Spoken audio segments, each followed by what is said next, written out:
Ang kwentong ito ay hango sa totoong buhay. Karanasan ito ni Salvador. Taong 1988, Gloria, Oriental Mindoro.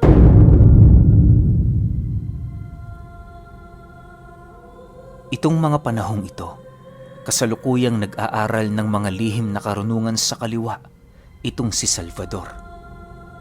Paano siya nagka-interes sa ganoong karunungan? Yon ay dahil sa kanyang tiyuhin na minsang nanirahan sa kanila ng ilang buwan. Bago ito umalis, ibinili nito ang isa nitong libreta upang mapag-aralan ni Salvador. Kampante naman yung mauunawaan niya ang lahat ng mga nakasulat, gawa ng sa loob ng ilang buwang pananatili nito, nagawa na siya nitong maturuang magbasa ng mga lihim na karunungan.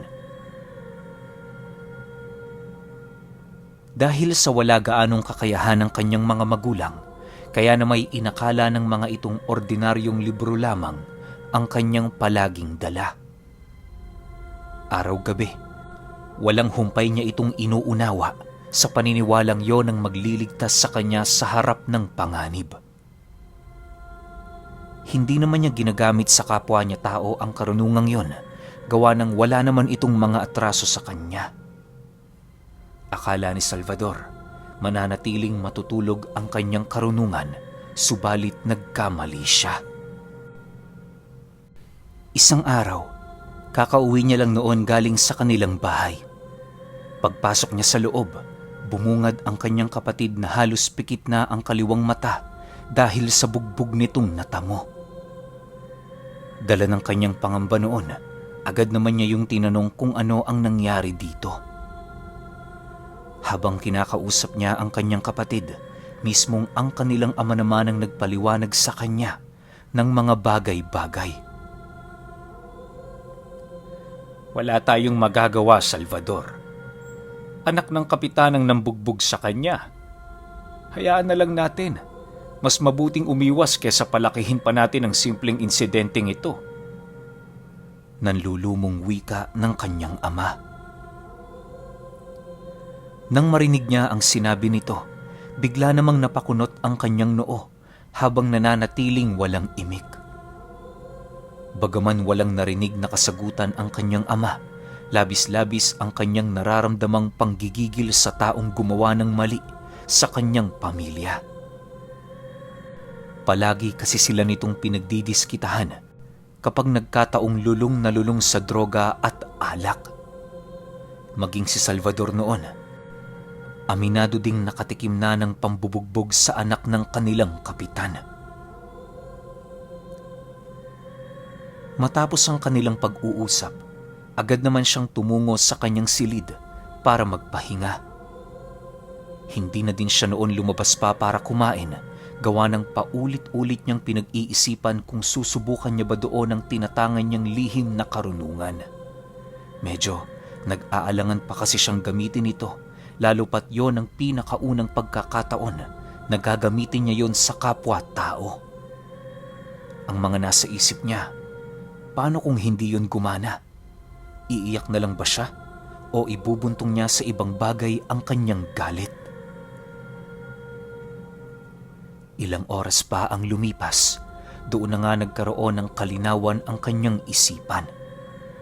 Sa puntong yon, siguradong sigurado na siya na papahirapan niya ang may gawa ng pananakit sa kanyang kapatid. Walang sabi-sabi, agad niyang binuklat ang libretang ibinigay ng kanyang tiyuhin at mabilis ang sinunod ang lahat ng kinakailangan para sa pagpapatupad ng ritual.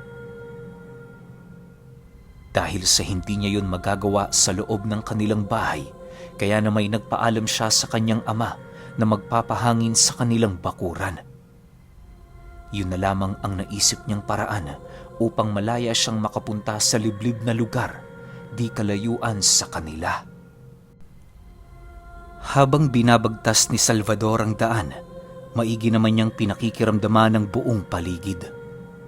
Kailangan niyang makasiguro na walang taong dadaan upang hindi madiskubre ang kanyang sikreto.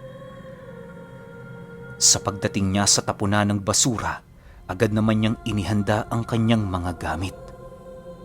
2 buhay na manok at 1 kutsilyo ang dala niya noon upang simula ng ritual ng sumpa. Bago tuluyang ilatag ni Salvador ang iilan sa kanyang mga banal na gamit, pinatay niya ang 2 manok at inilagay ang mga dugo nito sa lupang kanyang kinatatayuan.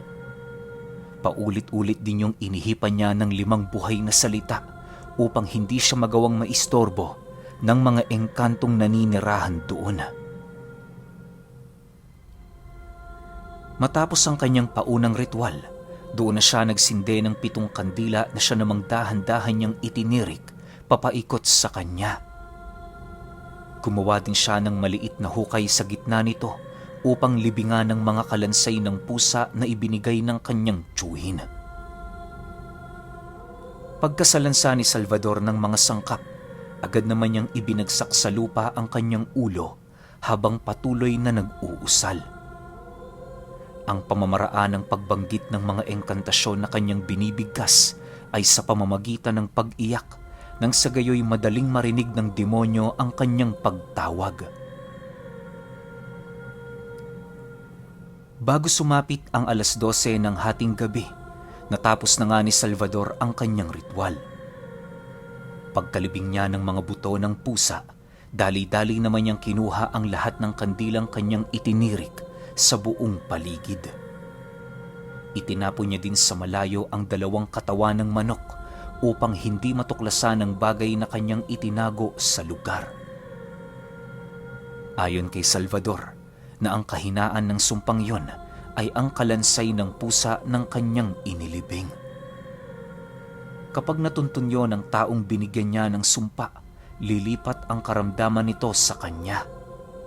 At kapag lumipat, wala na siyang ibang magagawa kundi hayaan ito na dahan-dahan siyang kitilan ng buhay.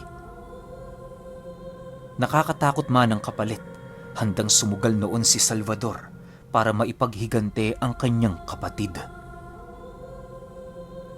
Sa pagdating niya sa kanilang tahanan, tumambad ang kanyang ama na kanina pang naghihintay. Sabi mo magpapahangin ka lang. Saan ka ba nanggaling? Kanina pa ako dito naghihintay sa'yo eh. Pungad na tanong nito sa kanya. Pasensya na hutay. Medyo napasarap lang sa paglakad-lakad sa baryo eh. Pasok na ho tayo. 3 araw matapos ang kanyang pagsumpa sa anak ng kapitan, agad na pumutok ang balita ukol sa karamdaman nitong iniinda. Ayon sa manggagamot na tumingin dito, na sa bawat oras na dumaraan, nalalagas ang buhok ng binata.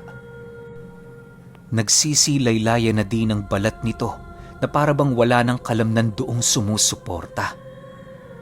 Hindi na din makatayo ang binata dahil kahit sa simpleng paglingon, halos isukan na nito ang kabuuan ng kanyang kinain sa labis na pagkahilo. Ang ipinagtataka pa doon ng albularyo ay kung bakit dahan-dahang lumalabas sa puwet ng binata ang mismong laman loob nito. Maraming palaisipan para sa manggagamot na yon na siya namang hindi niya magawang masagutan.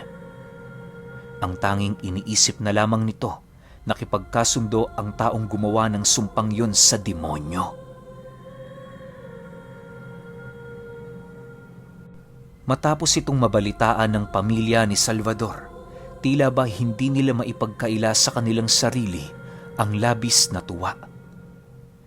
Mahirap mang aminin pero iniisip nilang karma na yon ng binata dahil sa ginagawa nito sa kanilang pamilya. Lumipas pa ang 1 araw, nabalitaan na lamang nila na patay na ang anak ng kanilang kapitan. Siyempre, kahit basagulero yon, marami din doong nagmamahal. Halos kabuuan ng kanilang baryo ay nakilamay. Maihatid lamang ang kanilang pagluluksa sa pagkamatay ng anak ng kapitan.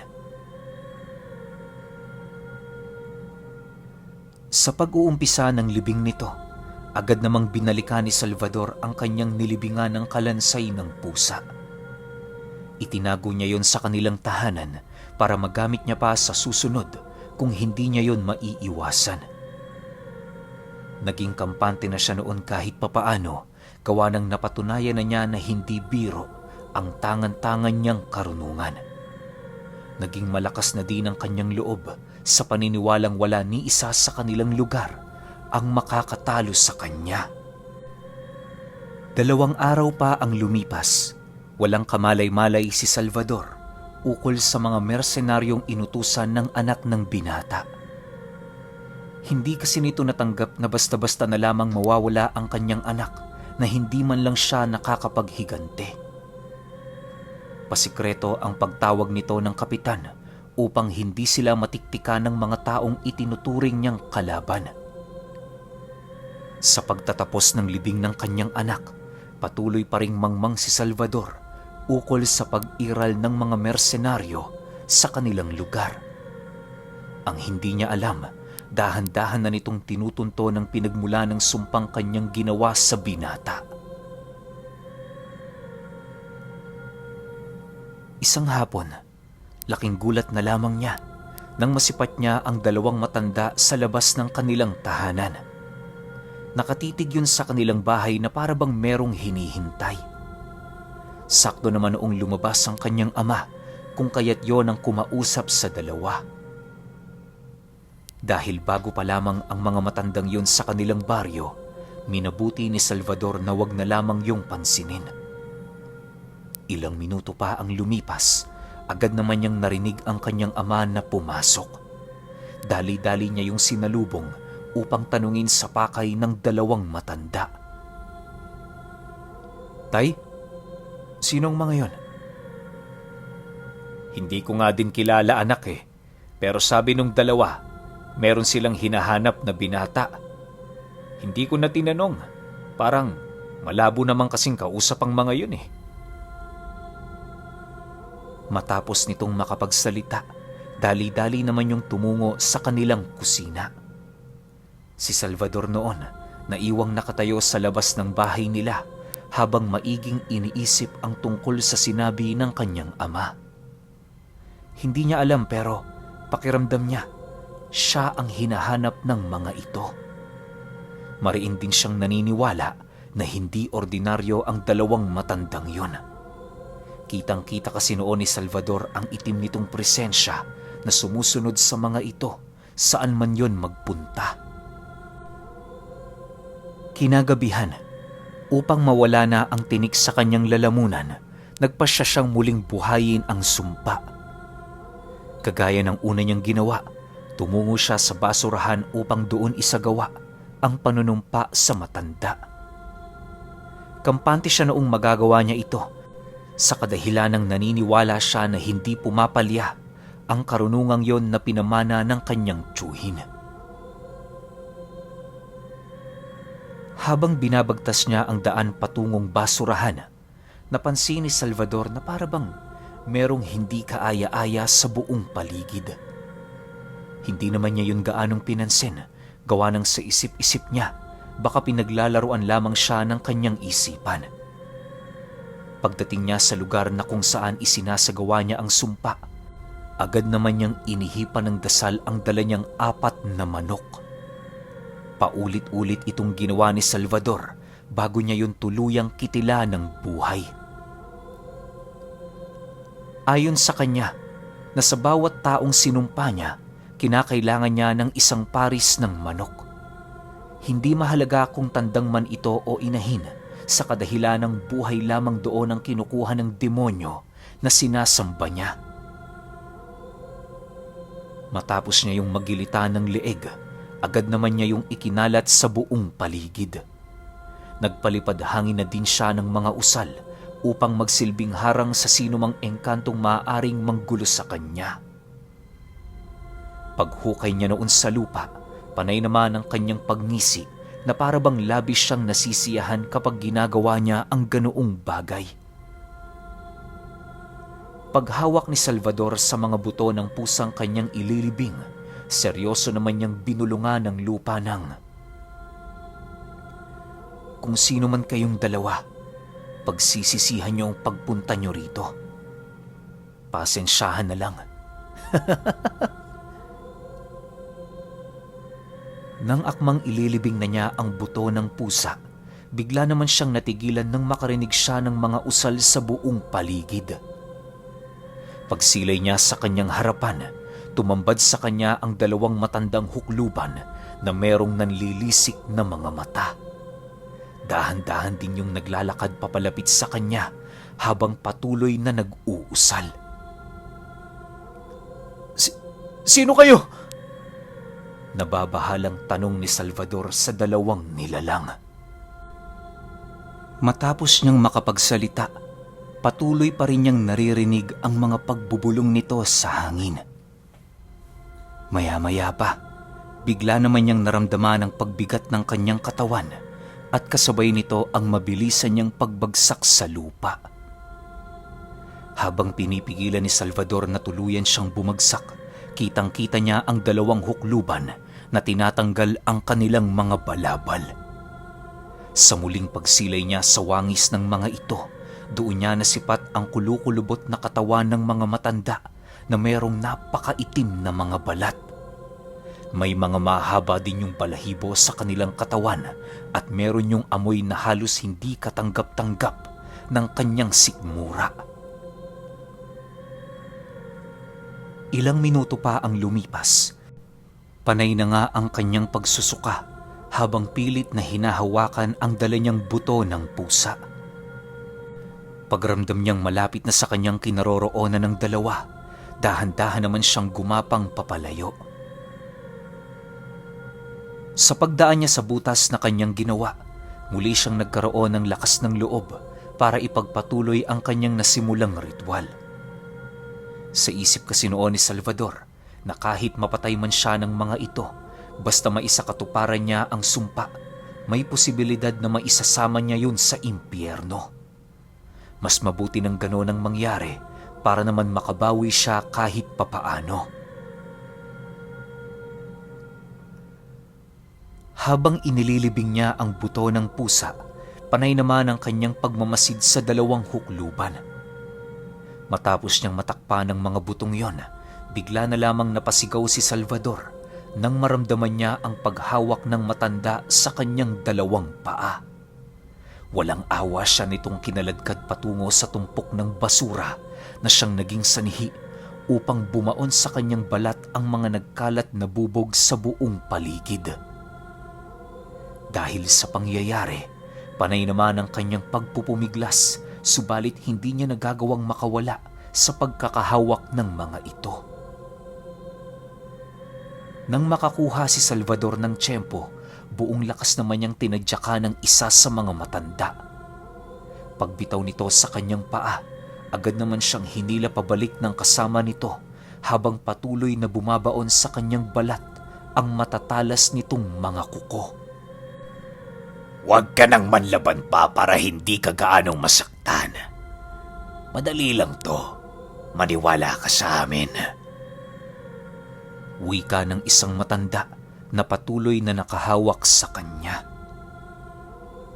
Pagtayo ng matandang tinadyakan ni Salvador, dali-dali naman siya nitong hinawakan sa leeg habang patuloy na nag-aangil.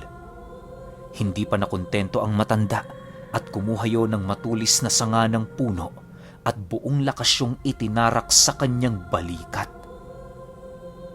Pagsilay nito sa kanyang dugong umaagos, bigla naman yung dinilaan ng nilalang gamit ang napakahaba nitong dila.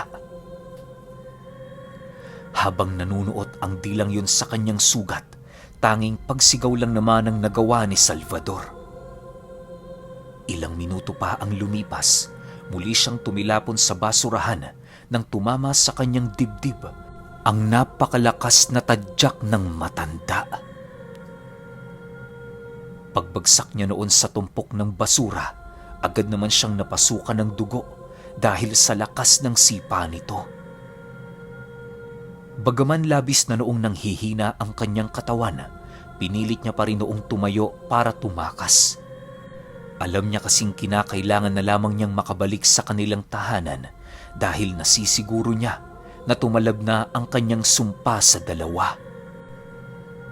Sa pagtayo noon ni Salvador, mabilis na naman niyang tinahak ang daan patungo sa talahiban. Paika-ika man ang kanyang binti, pinilit niya yung itakbo ng mabilis, alang-alang sa kanyang buhay. Nang makapasok na siya sa napakayabong na mga talahib, minabuti niyang gumapang sa lupa. Wala na siyang pakialam kung ano pa doon ang kanyang mahawakan dahil sa kanyang pagiging desperado na matakasan ang dalawang nilalang. Habang binabagtas niya ang napakadilim na daan, bahagya naman siyang napahinto nang maramdaman niya ang isang tuklaw ng ahas sa kanyang kaliwang binti. Mabilis ang kumalat ang kamandag nito sa kanyang katawan na siyang naging sanhi upang makaramdam siya ng labis na pamamanhid. Sa puntong iyon, inaasahan na ni Salvador na hindi na siya makakatakas sa harap ng kamatayan dahil nga sa mga nangyayari sa kanya. Subalit kahit naghihirap na noon ang kanyang sarili, patuloy pa rin siyang gumagapang pabalik sa kanilang tahanan. Sa pagpapatuloy ng kanyang pagtahak ng daan, rinig na rinig niya ang dalawang matandang hukluban na nasa itaas ng mga talahib. Hindi niya yun magawang masipat pero napakalakas ng kanyang kutob na lumilipad ang mga ito. Maya-maya pa, bigla naman niya yung naramdaman na nasa taas na ng kanyang kinaroroonan. Pagrinig ni Salvador sa pag-uusap ng dalawa, ginawa niya ang lahat upang hindi huminga. Hanapin lang natin. Napakaraming ahas sa mga talahib na ito. Kapag hindi siya lumabas, mamamatay siya dyan. At kapag lumabas naman siya, papatayin natin siya. Wika ng isa sa mga nilalang. Matapos nitong makapagsalita, bigla namang tumawa ang kasama nito habang dahan-dahang ikinukumpas ang pakpak nito sa himpapawid. Sa bawat pagkumpas ng napakalapad nitong mga pakpak, kitang-kita ni Salvador ang paghawi ng mga dahon ng talahib. Ilang minuto pa ang lumipas, naramdaman naman niyang nakalayo na ang mga ito. Sa pagbalik ng katahimikan sa paligid, mabilisan siyang gumapang papalayo. Kahit metro-metro lang noon ang pagitan ng mga ahas na kanyang nasasagi sa daan, pilit pa rin niyang tinatataga ng kanyang sarili. May mga pagkakataon ding nararamdaman niyang may tumutuklaw sa kanyang balikat at bewang, subalit hindi niya na yun gaanong pinapansin. Sa pagdating niya sa dulong bahagi ng talahiban, tuluyan na nga siyang nanghina at hindi naglaon ay nawala ng malay. Paggising niya, nasipat niya ang kanyang sariling nasa damuhan at pinaliligiran ng napakaraming sawa. Nilalangaw na din ang sugat sa balikat niya, indikasyon na hindi maganda ang kalagayan nito. Matapos niyang magpalinga-linga sa buong paligid, agad naman siyang tumayo habang dahan-dahang binabagtas ang daan patungo sa kanilang tahanan. Pagdating niya sa pintuan ng kanilang bakuran, bigla naman siyang natigilan nang masipat niya ang dalawang matandang nakatayo sa ibayong parte ng daan habang masayang nakatingin sa kanya. Nang masipat ito ni Salvador, matapang naman niyang hinarap ang mga ito habang nagwiwika ng, Paano ba yan? Buhay ako. Pasensyahan na lang tayo ha. Matapos nitong makapagsalita, dali-dali naman yung pumasok sa loob ng kanilang bahay. Ang dalawang matanda naman noon, minabuti ng umalis ng walang imik. Makalipas ang 2 araw, nagpatuloy ang mga pagpaparamdam sa kanilang tahanan. Hindi na noon gaanong lumalabas si Salvador sa takot na muli na naman siya nitong matambangan. 1 linggo pa ang lumipas, tuluyan na ngang nawala ang 2 matanda sa kanilang lugar. Alam niyang patay na ang mga ito, gawa ng 1 linggo lang ang kanyang kinakailangan upang tumalab ang sumpa. Akala niya magiging ligtas na siya, pero bigla na lamang dumating ang isang araw na nagkaroon siya ng isang matinding karamdaman. Karamdaman na buong buhay niya hindi niya lubos akalain na magkakaroon siya. Sa isang iglap, nabalda ang kanyang buong katawan at palagi nang naghahanap ng karning hilaw ang kanyang sikmura. Kapag umaga, napakahina ng kanyang katawan. Subalit kapag gabi, pakiramdam niya napakalakas niya. Nagagawa niya nga noong makapaglakad ng malayo sa kabila ng kanyang pagiging baldado. Dahil sa ganoong sitwasyon ni Salvador, kung kaya't agad naman niya yung ipinagtapat sa kanyang ama. Pagkarinig nito sa kanyang sinabi, ito na mismo ang nagkumpirma na yanggaw ang karamdamang iniinda niya. Mahirap mang isipin, pero lahat ng sintomas ng ganoong karamdaman, tinataglay niya. Matapos niyang mapag-alaman ng bagay na yon, sumailalim siya sa isang buwang gamutan. Dalubhasang albularyo ang tumulong sa kanya, kaya na may naging kampante siya na walang mangyayari sa kanya. Subalit pagkaraan pa lamang noon ng 2 linggo, nabalitaan na lamang ng ama ni Salvador na tuluyan na pala siyang nabawian ng buhay.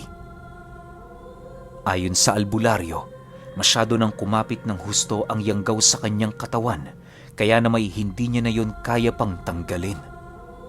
Naging haka-haka din dito na kaya ganoon ang sitwasyon ng yanggaw, dahil maaaring nagtataglay ng lihim na karunungan sa kaliwa ang binata. Pagkarinig nito ng kanyang ama, pinili na lamang nitong manahimik, gawa ng alam nito sa kanyang sarili na totoo ang sinabi ng matanda, sapagkat minsan na ding naikwento sa kanya ni Salvador ang naging karanasan nito sa talahiban at ang paggamit niya ng ritual na merong kasangkapan ng buto ng pusa.